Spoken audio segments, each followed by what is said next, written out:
Mr. Matt Hiner. How are you? I'm doing great. How are you today? Good, man. Good. It seems like it's sunny where you are, or is that artificial light streaming in? Oh, that is the real sun. We're in The Colorado where we have 300 days of sunshine. 300 days of sunshine, 200 of those minus 30.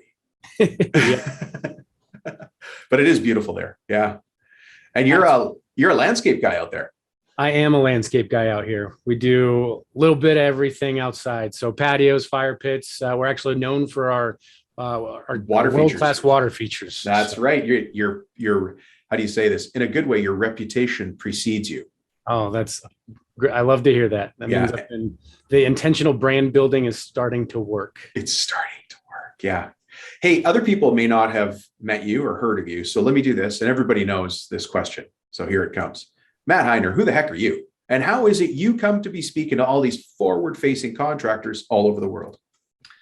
I'm just a regular dude, and so that just refused to quit. Really, resiliency, I would say, is probably a big part of my story. Mm, I was a 2.7 high school graduate that just basically got told over and over that I was never really going to become anything. While all of my friends got into, D1 schools, I was looking at community college as my only option, and right. I tried a semester and a half of that, and it just was not School good. wasn't for you. School just not a good fit for me. And Yeah. so, I mean, I started in high school pulling trailers, driving skid steers, learning the trade. I worked for a landscaping crew underneath my dad's, construction sites. He built the houses, and I was on the landscaping crew that did all the installs. And so that's where I got a lot of Oh, my so you did hardscaping, landscape installation. landscape, all the irrigation, planting, Yeah. all that kind of stuff, land sod. So that's how I got all my firsthand experience, and really just used that to kind of fall back on when I met my wife when I was 19, 20 years old. So Oh, yeah, yeah. so I met her early, and when we got married at 22, I was like, I need to get a career going. So I need to settle down, figure out what I'm going to do. So Mm, not being college educated, not really having many other skills. I just fell back on landscaping. yeah. And the landscaping, I enjoyed it. I liked being outside. I liked Making things like making things with creating. my Yeah. hands. I loved that before and after process. I always felt like the greenery is what made a house pop and feel like a home to me. And so I just kind of went for it. Got into it. You were just Went into it. into it. Yeah. Yeah. So I put my resume together, went and dropped it off, finally got a job for I use the term loosely, but a corporate landscaping company. They're a national brand, but they mainly did um,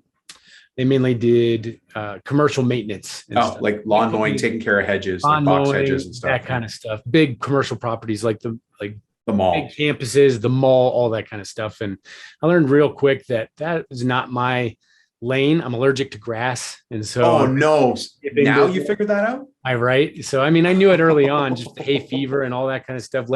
Sod laying days was never my favorite day, but Wow. I used that, and while I was working for them, I was on their enhancement team. So that just meant like, if they needed something, I was the construction crew that made the properties better. So I got to at Oh, least the tie into installations. the Like, installation, doing the right. enhancements on the properties, and Yeah. so I leaned on that quite a bit. But um, long story short, corporate world is not a good fit for me either. I mean, I learned a lot I'm very grateful. I learned real early on reading Robert Kiyosaki's Rich Dad Poor Dad. Love it. Work to learn, and so I was there with a lot of intention. I was paying attention to How the business ran. how the business was running. Like there was no owners present there, and so I was always asking questions in my mind, like, how does this work? How are they able to do this with a bunch of non-owners? I grew up on the job site where all the subs were owner ops, and I just Yeah. thought that was kind of like the only way that you could do it. Actually, that's a good point. Can I allow me to ask the question if I can? Didn't you started working for your dad? He was a builder and you did the landscape installations on residential Yep. properties. How come you didn't just keep working with your dad, or had that melted away or changed or? I did kind of work with him and without, and I need my own kind of space, and it just wasn't I'm a the best stallion. fit. Dom, I'm a stallion. Yeah. I need to run my own herd. He's more of a production builder. I'm more of a high end creative guy, and so it Okay. just was kind of same same area, but just different lanes. So, but Yeah. Okay. And so then you went to this big corporate, we do a college campus at a time, and that also wasn't your thing, but you did, it sounds like you learned with I learned a perspective. lot of the back end business side, like what kind of reporting systems, how you buy things and hold people accountable. So what a PO was. I learned all these different things of like the mechanics of how a business goes together and Oh, I how love it it. operates and the checks and balances. And so I use that to my advantage to learn, the other 80% of the business. All businesses are 80% the same. The other 20% is the service or the goods. And so, Yeah. but I wanted to see how it worked into the landscaping, because I still liked the landscaping, but There's 1,000 ways you could go on it. You could just be an arborist. You could just do underground sprinkler systems. Absolutely. Hey, just because it's so interesting that you came from that big corporate landscape background. And by the way, just give me 1 second here. Everybody listening, we're not talking about landscaping. We're talking about the business of the construction business. So if you're listening to this and you do countertops, that doesn't mean what we're about to talk about doesn't apply to you. This is about running your business. And you'll see what I mean in a second. You worked for the big corporate company. How did they onboard people? Because I would imagine that when you enter a landscape crew, you didn't go to college to be a landscape laborer. Yeah. Right. People came from wherever they came from. And what did they do there to onboard people that you've now taken as your growth path? I think I learned more what not to do from them. I didn't expect that answer, but okay. Yeah. I think it was just because they were such a small branch, but there were a few things that I did take away. Like they had a DOT, Department of Transportation, certification, driving like checklist, like where you had to get with one of the other drivers and just go maneuver around a parking lot before you could pull their trailers. And there was other things that they wanted to make sure that you did before they put you in certain positions, but they might have been the exception to the rule, but there was a lot of trial by fire there. So, but I don't think I got a good impression from them on that portion of it. So, okay. Interesting. Cause I thought, where I'm coming at this from is right now there's a bit of a labor problem out there. I don't know if you've found that. No, not at all. Not at all. Right? Yeah, that's sarcasm. And then, so finding people is hard, but still doable. But then onboarding and training and getting the right production out of people, safety, just everything, right? It's even harder. And so I was hoping that you'd say, well, here's what, and maybe you do this in your company now. Here's what onboarding looks like. It's a thing. Like it's a process, whether it's simple or whether it's complicated, it's a thing, right? And I thought maybe that corporate company had that. They had some, the DOT. They had some, and I think they had more, but they just weren't practicing them. So I wasn't there long enough to maybe pick up on them. I was there for about two and a half years. So. Okay. And then how did that lend itself to, what did you do after that to get you to be a business owner and on the growth path you guys are on now?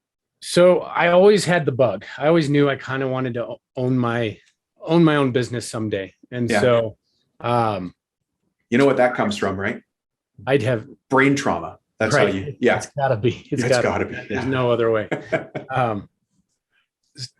We were plowing snow and I was having a conversation with one of our snow subcontractors. He was an older gentleman, and I had many conversations of just organizing where we needed to be and what properties were next and just talking. And I think at the time I was 22, 23 years old. I think I was 23 years old. And he asked me, he's like, Matt, you seem like a sharp young guy. Like, have you ever thought about owning your own business? Cause I'm trying to figure out how to sell this and get out. And he was the owner. He was the owner. Oh, he was the owner of the sub. He was the owner. He was a subcontractor of ours plowing snow. Sure. Yeah. And so, just to clarify, he was the owner of this landscaping company, and he had two sons working for him, and both of them wanted out. One was joining the Marines, and the other one wanted to go be a teacher in Florida. And so I was like, he's like, why don't you come work for me for a couple of years, and I can help you buy me out of this company. And I was thinking, oh, wow, that seems like an offer I can't refuse. I'm not really exactly happy where I'm at. And he seems to be more on the residential side where there's more of my background and that kind of stuff. So skip ahead. I took him up on the offer, and This was 06, 07, if you might recall that time frame in the world. Not an idea at all. What Right. happened next? So that kind of went from an abundance of work to everybody was just quickly scrambling to figure out what they were going to do with the next job. And so I worked with him for a summer. Things went great. He said he couldn't have been happier, but it got to December, right before Christmas. And he said, all right, we're going on job attached unemployment. We just don't have the work. We'll see you in the springtime. And I was like, okay. And I'm not the type that can exactly just sit still and just not do anything. And so I did what he said. I went on job attached, but since I left my corporate job and went there in the state of Colorado, you forfeit all of your benefits. And so I got one check for about $300 with a letter that said, you have exhausted your benefits. This is all you're going to get. And here I am, kind of like still somewhat of a newlywed. I was just going to ask, were you married at the time? I'm still somewhat of a newlywed. That's such a great conversation at the dinner table. Right. Like we had like just moved out of my parents' basement at the time, and we were in our first place, and I had $300 to my name at that point. And I was like, all right, what if we're going to be in this position? I want to have nobody else to blame but myself. So I took the $300. I had a logo designed, business cards printed. I went and raided my dad's garage and got all of his hand-me-down tools. That's how you start. Yeah. I put some magnets on my Jeep Cherokee and I was in business. And so I'd go to Craigslist and I start posting some job ads for landscaping and putting my logo on there because I didn't have any portfolio pics. Sure. And I went and visited all my suppliers and just said, hey, I'm going to just go out on my own. And so you just bootstrapped it. You just went and scrapped. Scrapped it. Luckily, I've always been good at just trying to develop relationships and build a positive win-win. And so I was talking to my supplier and he was telling me, hey, we've got a home and garden show coming up next month. Would you be open to coming and helping us build the booth? In exchange, you can pass out some flyers. I'm like, I have nothing but time. That sounds like an offer that I will definitely take you up on. So awesome. I was there from doors open to doors closed, helping them build that. And in exchange, they let me sit there and I passed out my cards and got my first couple of leads that way. I had no idea how to bid a job. I basically was able to figure out what materials I did, and I did with the labor rate, and like I basically barely made a wage. You just prayed, bid and pray, get the job. No idea what overhead was. How did you feel when you won the first job? Oh, I was excited, and I still made more than I'd ever done, but still had no idea what overhead was or marketing or insurance. In fact, don't tell anybody. My first job I ever sold was to an insurance guy. And he goes, the great reckoning. Awesome. We love the design. Let's get going. Before you start, I'm going to need to see your proof of insurance. And I was like, yeah, let me get that for you. And so I literally took his deposit check and I went and found an insurance company, got a policy and sent him over a copy. And he's looking back, he probably looked at that and just shaking. Saw the date was timestamp was 10 minutes before. Yeah. I'm like, he's probably saw right through me, but I think, I've had those situations too, especially back when I was painting. I was painting this very affluent area. And some of the people's homes I was painting were like serious land developers, not project managers, not GCs. We're talking about land developers. And I don't know how I managed to get the gig to paint their house and then stay out of their way, because these are very powerful people. Yeah. Right. But I got through it with communication. Just like baffle with BS and just communicate the heck out of things, right? Yeah. Act with confidence, even though I didn't know what was going on. And yeah. Well, good for you. So how long ago was illness? Well, I said 2008, 2007. Yeah. So this was 13 years ago now, because we just, 12, 13 years ago, I got to say. Man, that's not very long. My son's 13. Right. It's not that long. No, a lot has happened, but. So actually paint us a picture of today. You don't have to give away anything confidential, but what does the company look like now? If I saw an organizational chart or I saw you guys walking through the parking lot. Sure. I mean, we've got a team of about 23 now. Nice.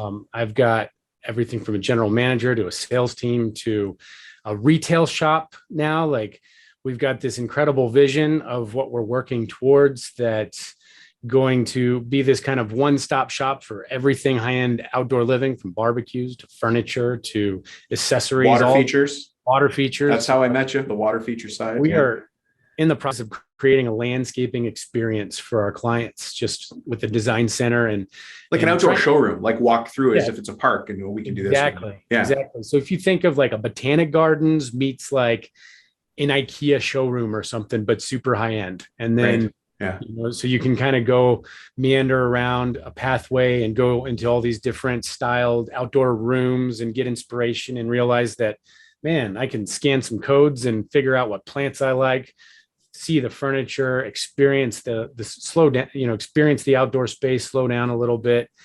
I believe that everybody does want a water feature. They just need to see it and experience and figure out which one it is that they need in their life. You know how chill you are when you see a koi pond?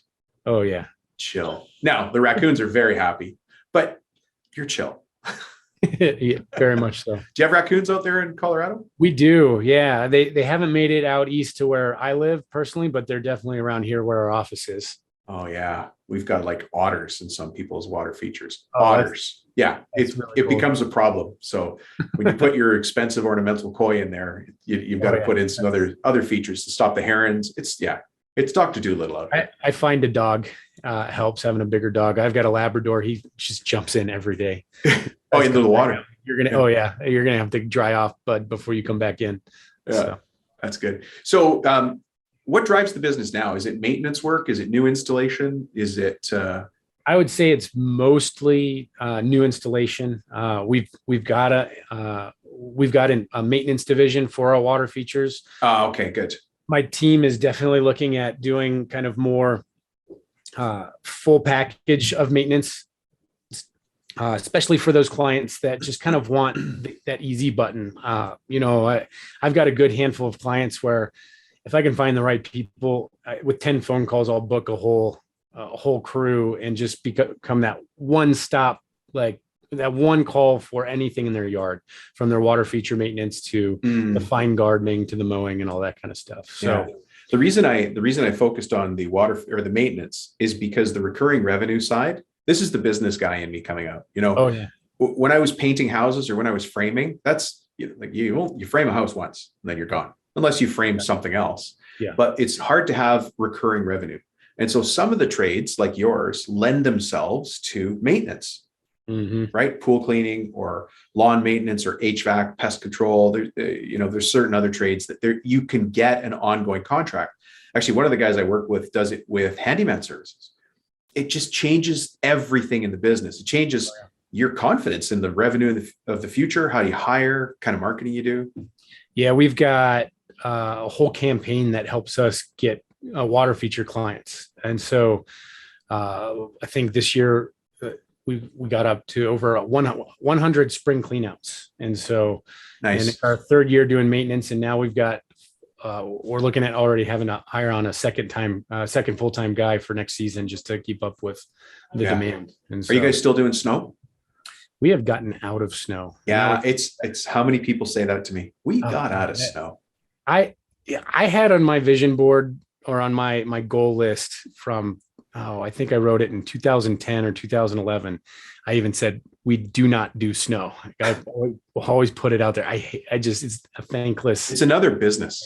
Yeah. It's another business. And then out, especially here in Colorado, it threatens snow every other night. And so you're plowing up and then it doesn't. And then you're plowing down and then you're trying to go landscape or hardscape in the winter because it's still nice enough to hardscape. And so, and then 2 days later, there's a threat of snow and you're plowing back up. And then you might go out for 2 hours and you're billing out $400 to get up in the middle of the night. And I'm just like, no, thanks. I think we're losing money. If not, I'm losing my life over this. Yeah. So I think even if there is an opportunity to make money, sometimes you got to self-evaluate what is best for your lifestyle and make a investment. Yeah, so, not all opportunities are the same.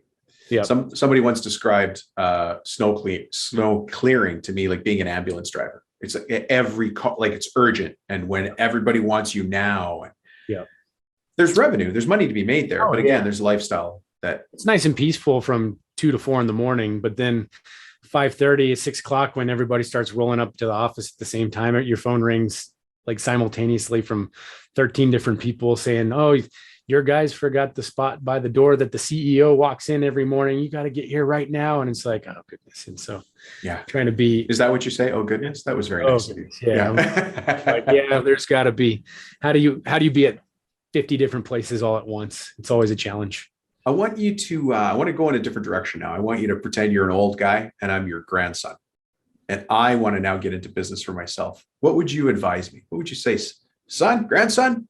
This is what you got to do. You just got to go for it. I mean, don't think about it.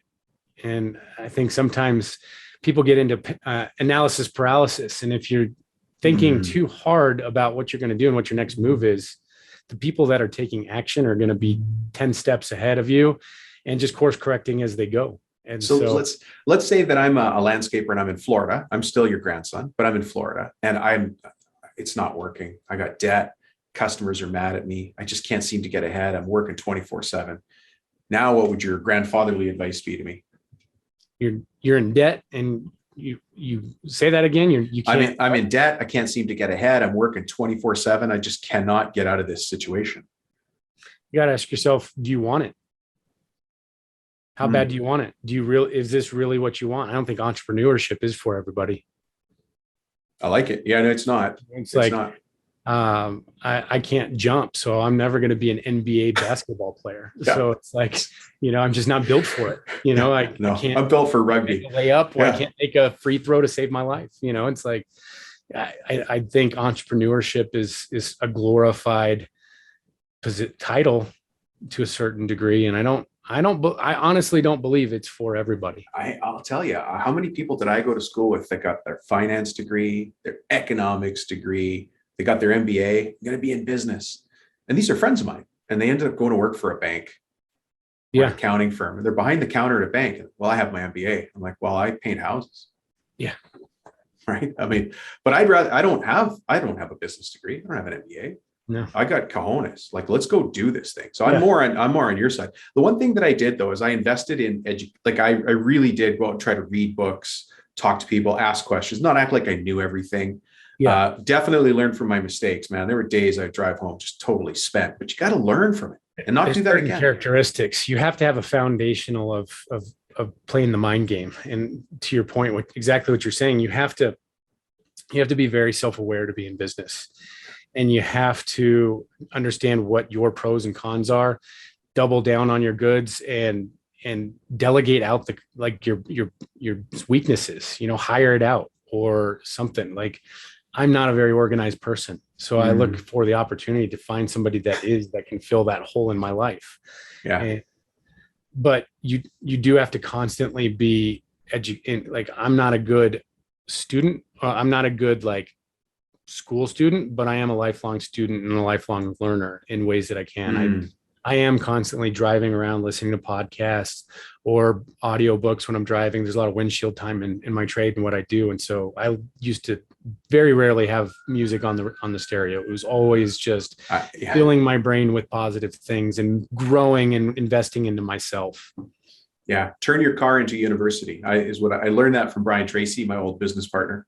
Yeah. He's like, look, you're driving around enough. The amount of time you spend driving is what kids are paying for a university degree.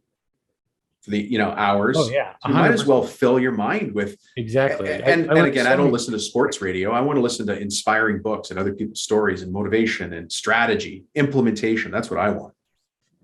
Yeah, no, I couldn't agree with you more. That's a great opportunity to just kind of sharpen the axe as you're driving around. It's a wasted opportunity if you're just cruising around blasting the music. Listening to, as I call it, Burp Fart FM. Yeah. They're making all those crazy jokes. Yeah. What does the future look like for you guys? I mean, you've got this showroom. What do you call it? A yard, a showroom garden, a showroom? Yeah, that's the plans for the future. We've got the baby version right now. We currently have 5 acres under contract. I've been learning what it's like to be a developer because this property that we have under contract has come with literally no due diligence. So I'm figuring out how to work with the city and the county zoning and the state and what water rights are and water engineers and fire studies and building codes and it just goes a mind once expanded will never regain its original shape. The You know, more like you imagine know, what the you'll more you have know. under your belt. Yeah. Yeah. Sorry, what was that? The more you know, the more you don't know. Yeah. Oh God. When I was 20, I thought I knew everything. By the Yeah. time now I'm like, I don't know a thing. It's crazy. There's so endless opportunities to keep learning. Yeah. So now we're figuring out, all right, this may or may not go through, by the time this is out there, I might be onto something else, but I just know that no matter what is coming my way, we're working towards our next location. We're in an old upcycled home that we've converted into our retail store and office and showroom and design center, but we are bursting at the seams. We've turned every bedroom into an office space. My office is part meeting room, part office, part podcast studio right now. So Everything. it's like we're just making it work. I've got 2 to 3 people in every office nook and cranny of this place. And we're having a blast. I was just going to say, these are the fun days. Bathroom. These are the fun days. And everybody is so bought into the vision. We've got this bulletin board where I've got inspiration pictures of the new location and what we're going to be selling, and just a map with push pins of all the different locations we want to open up. And I literally gave a push pin to everybody in the company. I said, all right, go pick a fun city we'd want to open up a location at maybe someday. But we understand that our mission right now is that we're perfecting the model. We've done that in almost every stage. You can come here and you can shop for water feature, and we've got pre-packaged water feature packages. Smart. So when you're shopping and you're looking at these other sizes, you can figure out, are you pond guy, a pondless guy, or a fountainscape person? And then we've got the different sizes. And so we can give you a price right then, sight unseen, say, hey, that's going to be 15,000 for, the water feature you chose. And oh, by the way, here's all the options that you can put into it, kind of similar to shopping like a car. But we packaged it all up and made it easy for people to understand. Yeah. And so I've taken that idea and I've told them, my team understands what we did with the water features. Now I said, all right, guys, that was like the small idea of what we got. That was baby steps. Now that we understand what we did and how that worked there, we have to do that to every aspect of the company now and turn this into a packaged business. We're going to have to create checklists and training programs and all the fun stuff, because we want to be able to bring in more people and train them the Hiner way and show them like what this is. And I set a personal goal for myself. I want to create 12 millionaires within our company. And so to do that, we're going to have to track people and build leaders. And so I always tell my team, we are leaders building leaders, because you can't just find great people off the street. They don't exist. You have to take people and nurture them. And they're at another company and they're probably happy because they were built by that company. So you have to get somebody with the raw core values that you have, and build these people up. And you have to, as an entrepreneur, as a business owner, you have to realize that's your responsibility, and you have to lead your team to also lead them. And so that's why I tell my team, we're leaders building leaders. And because I want them to think of themselves, and I identify themselves as a leader, knowing that they're going to build leaders that are going to build leaders. Yeah. And so on. But you're definitely a visionary type leader. I can tell you that. Well, thank you. Yeah. Oh, no, thank you. That's what we need, right? That's your style. Not everybody is your style or my style, but you're definitely a visionary type leader. And that's actually a good roadmap for where you want to take this. The Richard Branson model, I would say. Hey, listen, you mentioned podcast, which is a great segue. If somebody wants to find you in this wide world, where the heck would we find out more about you? Awesome. Yeah. So I'm very active on Instagram. I'm the Yardist, _Yardist. That's where a lot of people find me, but we just started a podcast, The Artist with Matt Hiner. So you can find me on Spotify or iTunes, all the major, platforms for that. But you can connect with me either of those places. I'd love to get in touch with you if you're listening and you want to hear more. Fantastic. Well, thanks for offering that. I appreciate it. And, not everybody that listens to this show is in, landscaping or hardscaping, whatever it is, but they're business people. People come to this show because this is about the business of the construction, the trades business. So you're in good company here. You'll get some listeners. Awesome. Yeah. Awesome. All right, Matt, thank you so much for being on the show. Dom, I appreciate it. It's been a pleasure. Have a great day.